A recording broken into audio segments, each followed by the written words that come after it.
Hello everybody, welcome to Tactica Imperialis and to today's video. Today is going to be another My Thoughts On, and today I want to talk about all of the news regarding Age of Sigmar, going back pretty much to the Las Vegas Open studio reveal, because oh boy is there a lot to talk about. At the time of recording, some of this will have already been released, so I can't actually talk about that yet, but I will maybe make another video on that near the time. I'll explain that later. For now, I want to go back all the way, for those of you who remember, to the Las Vegas Open, and we had one hell of an amazing, well, double reveal, at least one reveal, and that was, along with the Legions of Nagash, who we'll get to later, we have the Daughters of Khaine. Okay, these girls are fantastic. Let me just give you some context. All the way back 2 years ago, in fact, was it 2 years ago? It was first semester of first year. My first Age of Sigmar hobby project, my first actual hobby project on this channel, was a hobby project by the name of An Elfin Adventure.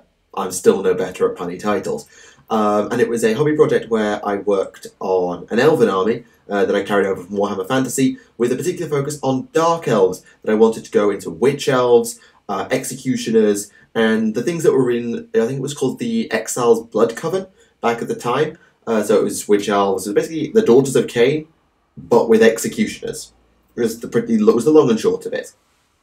Then the General's Handbook came out, and executioners got put into Darkling Covens, and the Daughters of Khaine were just there as a faction. I never had a problem with them, I quite liked them, but I never really had enough to play with them much, past like 500-600 points. However, now I have an excuse to do so, so let's just take a look, shall we? I'm just going to queue up the right opening image. Let's start with that one. Okay, I'm going to change over now to my streaming setup, that's something you might recognise. There we go, this is the stream setup for my screen capture, and behold the new Daughters of Khaine. Oh yes, oh yes. So this is, I'm assuming, the new look for the Daughters of Khaine generals. Whether this is the new Death Hag, I wouldn't want to push, because we have the Death Hag. It's the model that comes as part of the Cauldron of Blood. So I get the feeling the Death Hag will still remain as a sort of standalone hero priest, and this girl will be your actual full-on general with a badass command ability that does ridiculous things as your alternative to taking a Cauldron of Blood if you want a command ability. As for how powerful she's going to be, it's hard to know, because we haven't got a sense of scale. If she's the same size as a regular elf, I reckon she'll come in with 6 or maybe 7 wounds tops, probably 6. She'll be pretty damn fast, and she'll hit like a brick in close combat, and she might actually have an armor save, which is something that witch elves don't generally have, because she's actually wearing a little bit of armor. As for what the hell her abilities are going to be, I don't even want to speculate. In fact, I don't really want to speculate as to their allegiance abilities either, because the Witch Elves and the Daughters of Khaine find themselves in an interesting position, because they can go down the full-on, devoted to Khaine, blood for everything route, and they become good guy Khorne, although they're not good guys, I'll get to that in a minute. You can go down the fact that they work for the Shadow Queen, which is Morathi, or at least I assume it's Morathi, and so they can play off the Shadows aspect, although I think they'll save the Shadows aspect for Malerion, and whatever his faction of elves is going to be, because he is like the Lord of the Realm of Shadow, it's kind of his shtick. Or you could go down sort of a zealotry route, so instead of it being all about combat and blood, it could be about fanaticism and being unable to break, and having being shielded by faith, like they do with the Blood Shield of their Cauldron of Blood. There are a number of things that they can do with their allegiance abilities, and I wouldn't want to say which is going to be the best one, or which is the one I want, because I honestly don't know. Now, just look at it. Seriously, it's gorgeous, this model. It is genuinely amazing. And the fun doesn't stop there. So let me just scroll down again. Bat, flying, harpy, elf things. Yeah. So these girls basically are Sisters of Slaughter, but with wings and spears instead of... Do they have flails? Or whips, the Sisters of Slaughter? I think they have whips, but they've got the bladed bucklers. I don't know if I can... I'm going to try and highlight one of them here. There's another one over here. I don't know if that's shown up on the screen. as part of the capture. Yes, it has. Good, it has. You can see that's a bladed buckler, which is what the Sisters of Slaughter have, which is kind of nice. And yeah, what more can I say? It's in a good mix of helms, some with hair, some without. Because Sisters of Slaughter usually just have a braid or no hair at all, so they've got a mix. So this girl here's got actual witch elf hair, and then you've got wings that are a bit more reminiscent of the Tyranid gargoyles. So how they're going to feature, very interested to see. Moving on. Snake archers. Yeah, snake archers. Because, of course, we have snake archers. You might have noticed that Daughters of Khaine have quite a Hellenic theme. Or at least you might be able to pick up on it a little bit. I haven't done loads of reading into it. What was the name of it? There's a thing in Greek mythology, or Greek culture, ancient Greek culture, which was a group of Dionysus worshippers who were a little bit crazy and would do blood sacrifices of particularly animals and such. Is it the Menai? I want to say Menai, but I wouldn't want to be exactly sure that it is the Menai unless I went and looked it up again. But you can see you've got that idea sort of fits off the Daughters of Khaine, because if you treat Khaine like Dionysus, I know it's not exactly one-to-one, but okay.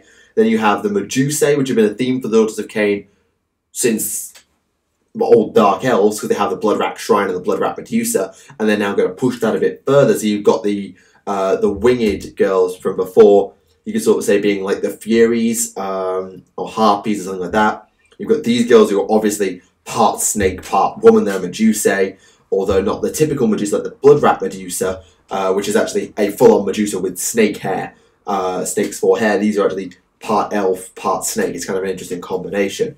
And they're archers, so the Witch Elves and the Daughters of Khaine have some actual range support, which is lovely. As part of the reveal trailer, which I'm sure most of you have seen, but I'll link the article on Warhammer Community in the description, we also got confirmation that Doomfire Warlocks and Witch Elves are staying around. So I would be surprised if the Bloodrat Shrine disappeared, because the Cauldron of Blood is staying. So the Bloodrat Shrine and the Bloodrat Medusa should stay. If they don't, I'll be very, very annoyed. There's another snake unit as well. I don't have it here. I thought I did. I don't. Yes, here it is. These girls are a bit more snake-like. You can sort of tell by the helms. It reminds me of the hero. They're like death masks type thing. And they're armed with spears, and I'm assuming that's a heart. I'm not quite make out who these girls are back here. I think they're part of the same unit. But these girls, if you look at the weapon, it looks very similar to the spear of the hero. You've got their spears, the same sort of design. I'm calling it a spear. I'm sure it has another name. I'm very bad at military terminology. But if that has a particular name for that sort of curved by asymmetric spear, then do let me know in the comments. I do appreciate it. And then we got this. This is just a snapshot of what was there, but you can see this titanic bone column, bone, stone, whatever it is. You've got some sort of weapon / wingtip down here, and you've got this massive, massive tail. It goes all the way round and up, and it's emblazoned with their old elvish runes, so they've kept some of that. And I think this is actually Morathi. We've had no confirmation that it's Morathi, but if it's not Morathi, then it will be some other demagogue of Khaine. It will be someone very, very high up. It might be like the equivalent to your Celestin Prime or your Mortarch, sort of the one below the god. Because Nagash and Sigmar are the two in the analogy I just made. So the most powerful warrior of the Daughters of Khaine, if Morathi herself does not deign to take to the field. But I'm going that this is Morathi. I'm calling it now, although I can't prove it. And the Daughters of Khaine are utterly spectacular models. I'm just going to transition back over while I set up the other thing I want to capture on the screen. These girls are utterly spectacular. It is absolutely, come on, amazing. Genuinely, I cannot praise these girls enough. I am so looking forward to getting back to my Witch Elves after my Stormcast and just diving right in, because damn it, that's got to be good fun. I feel really, really sorry for my Tau. I really do, because the Tau Codex is not far off. That's in the next 3 we're going to LVO 2. But they might end up on the shelf as we do an Alpine Adventures Season 2 next semester when I'm back in England. Sorry, guys, but elves. Now, the other release that we were shown about that's been coming for a long, long time, they've been teasing and hinting and leading up to Malign Portents, aka the best thing to happen to Age of Sigmar since ever, pretty much. I'm not going to go through the Malign Portents reveal, I'm just going to go through the pre-orders for this week. The pre-orders for the week as I'm recording, which means that are they going to be out this week or are they going to be out next? Anyway, I'll transition back over to the screen cap. Yes, I'm getting all fancy technology up on you now. Let me just go over to here. So we have the Malign Portents book, Battletome Legions of Nagash is the other book we got at what's it called now? LVO. They were talking about it at LVO. So we'll get into that. That's got a couple of articles coming out for it as well. So the legions themselves, the various grand hosts, are going to get their own little faction focuses. So the grand host of Nagash got one yesterday as I'm recording this. And there was another one will be out today, and there'll be another one out tomorrow at time of recording, which is the Wednesday, by the way. So that's where we're at. So it's Nagash's great work, as he calls it, a scheme to usher in a dark new epoch in the mortal realms. So, the Malign Portents book, as it says, there's a primer for a darker mortal realm than the one you might be familiar with. Following on from Firestorm continues the saga with new lore and art looking at the realm of death and how the different factions are responding to something very dark and very old. It's called Nagash. A rich new story, toolbox for gamers. So you've got the time of tribulations. That's what they're calling this this time in the Age of Sigmar. So the time of tribulations, we had the Age of Myth, the Age of Chaos. This is the Age of Sigmar, and this is the time of tribulations. Whether that's a separate era to the Age of Sigmar or not, I'm not sure what to call it. And it builds on Time of War in the General's Handbook. Do I have that General's Handbook to hand? No, I don't. But if you've got the General's Handbook 2017, which you should, then you'll know what that means. And you'll be able to play a lot of games in the realm of death. We had this before. I think it was in Akshi in some of the older books, or maybe in Gyron or Gur. So now we get to go into Shaiish, which is lovely. And it contains an expansion to Skirmish, which is kind of nice. So Skirmish, if you are someone who plays Skirmish, I'm not, then you can get something out of it as well. And you've got the Harbingers. Oh, the Harbingers. Right. So we have, let's just see how that pops up on the screen. Perfect. The Lord Ordinator, the Stormcast hero, because of course it was going to be a Stormcast hero. This guy is actually as not Stormcast as it gets, because I've seen, I think it was a leak of his War Scroll, and he buffs Order War Machines. Now, spoiler alert, Stormcast don't have any, so he's going to be mainly used in Free Guild, or is it, are they in Free Guild? The Mortars and the Hellstorm Rocket Batteries? I think they're in something else entirely. Whatever the artillery faction is for Empire, the Dispossessed faction, he'll work with some of the Seraphon if the Bastiladon has War Machine. I'm not sure if it does. Bolt Throwers, if they make a return. And there'll be a couple of other War Machines that I'm not thinking of right now that he will buff. And he's alright in a fight. Then we have the spectacular Goblin Moon Clan Chieftain. I think it's like a Moon Clan Great Shaman or something. I forgot his name's going out of my head. This model is spectacular. I mean, just look at the detail. Just look at it. It's spectacular. You've got the Dark Oath War Queen, who's a Chaos hero. Very, very nice model. Not my favourite, but a good model nonetheless. If you also want to play Chaos, and you have the Knight of Shadow. I think his name's Knight of Shadow. I wouldn't want to say for certain, but I think his name's Knight of Shadow, and he's for Night Haunt, the Cairn Wraith sort of faction.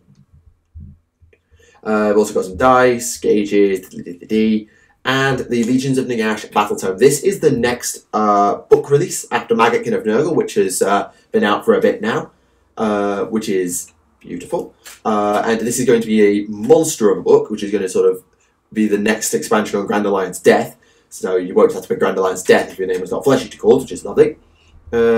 And you also have, what is it? Order players can focus their efforts on small focused factions like casual nobles or build thematic and varied armies based on the great cities. Lovely. Chaos armies vary from the ever-chosen to demons, mortals, and even beasts. Destruction armies can vary from the synergies as well. So it's basically the equivalent to the synergy combos that you have in other factions. So you can have an all-Khorne army using the Blaze of Khorne battle tome, where you can then mix in other stuff. If you take a Legion's Chaos, or maybe a Legion's Nurgle, mark your ever-chosen as Nurgle.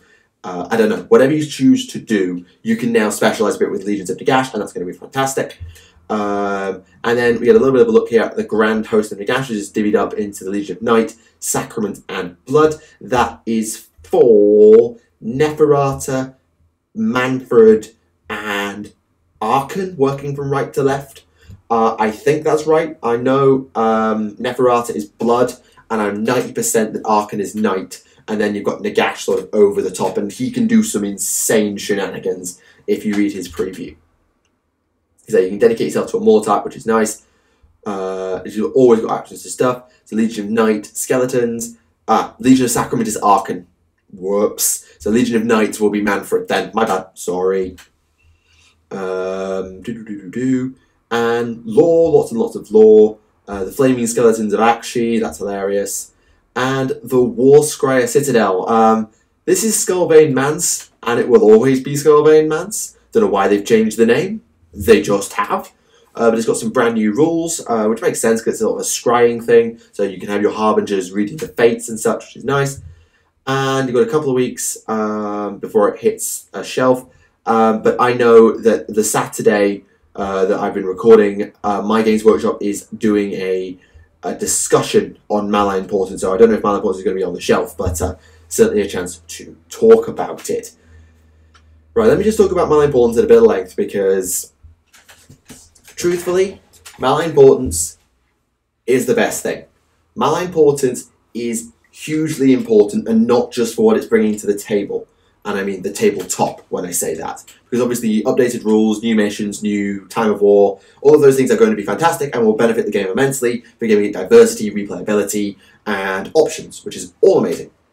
But, the biggest critique that some people have made of Sigmar's lore is, you know, it's just the Sigmarines and nothing makes any sense, and I've got that critique as well. So for example, why are my faction A, let's say, Daughters of Khaine, fighting against these Beastclaw Raiders?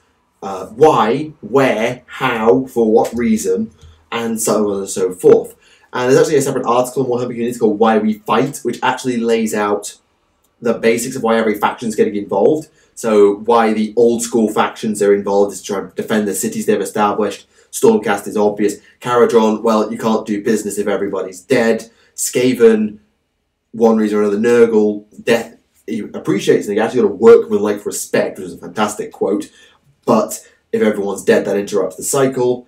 Slaanesh, if everyone's dead, it's just going to be boring, and so on and so forth. You get a little bit of a little snippet of why every faction is getting involved in the war in the realm of death, which is good. And the Malign Portents website, which I'm not going to go and visit and go through here, you should just go and look at it for yourself, has some really important things on it. Namely, a goddamn map. When I saw the Malign Portents website, I went onto the Realms tab and I saw a little video with the map of the Mortal Realms.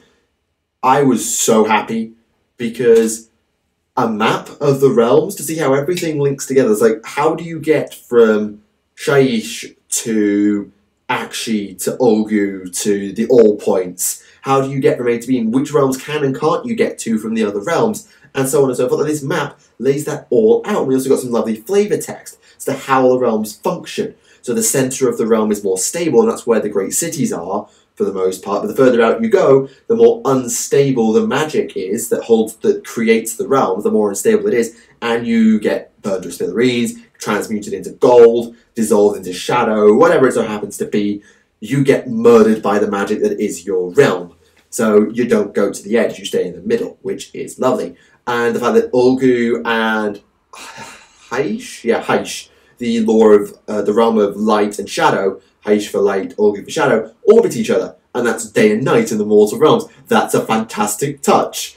So now we know where day and night comes from. It's the realm of light and the realm of shadow. I'm assuming, therefore, that because one is effectively blocked, when one blocks the other, you get day and night. They are eternally day and night. So, fine, that works. It's the little things. It's the little things that matter. And it's that world building.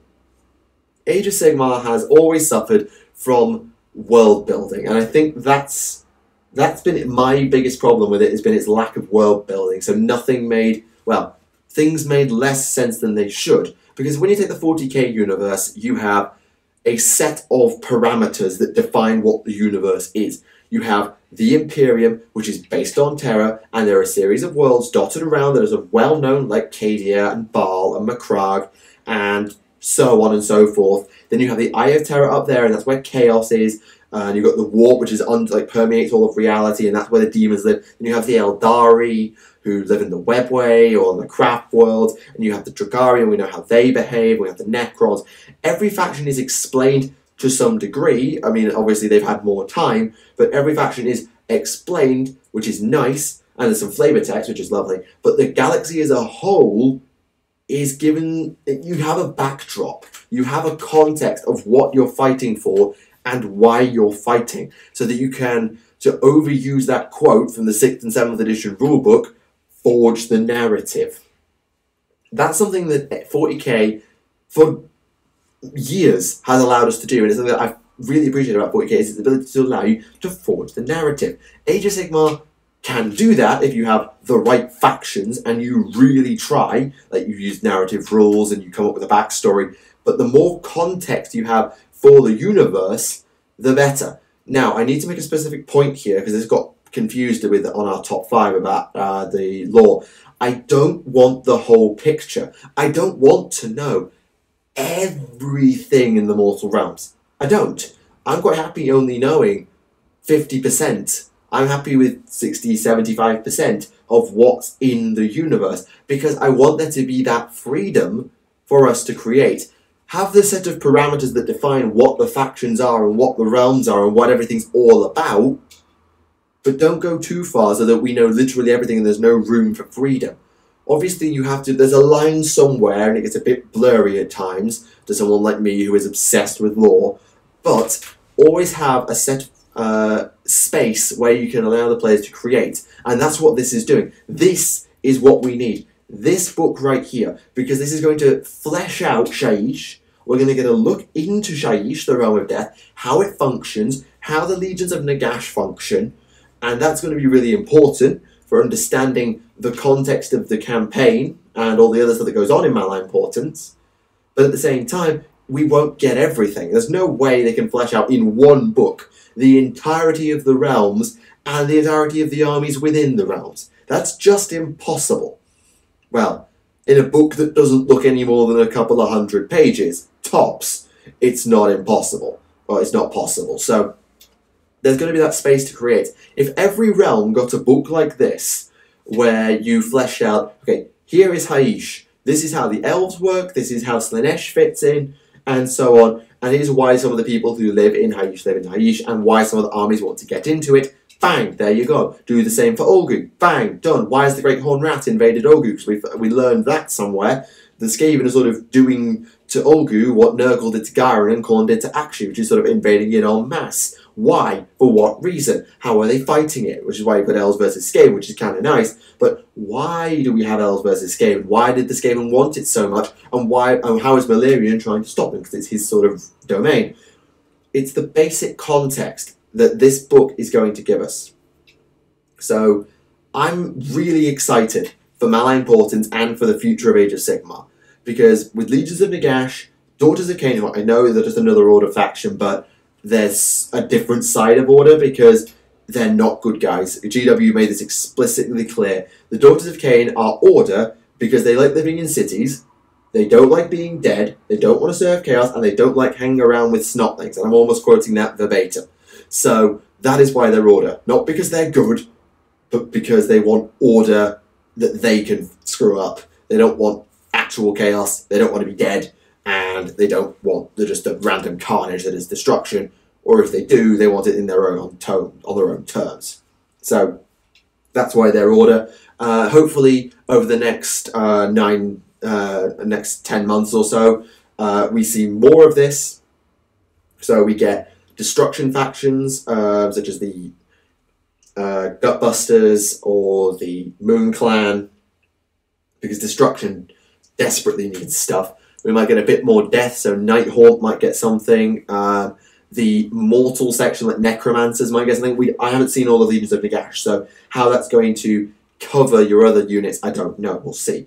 And then, of course, Chaos, we've still got to cover Slaanesh, because Slaanesh is a gaping plot hole at the moment, and you've got all the elves and most of the dwarves to do as well, so there's a lot to look forward to with Age of Sigmar over the next year. But that's just my opinion. Let me know what you think in the comments below. Are you excited for Malign Portents and the Daughters of Khaine? Will you be picking it up? And if it's your first time with Age of Sigmar, looking into it, is this the moment where you think, yes, now I can jump in, or no, because reasons which may be models, which may be rules, which may be law, whatever it happens to be? Let me know what you're thinking in the comments below. I'd be very interested to see what you have to say, and expect that in a few months, when I get home and I've done my Stormcast to a reasonable level, we will see some Daughters of Khaine in an Elfin Adventure Season 2. Of that, I have no doubt. For now, though, thank you all for watching. This has been Tactica Imperialis, and I will see you all again. Bye for now.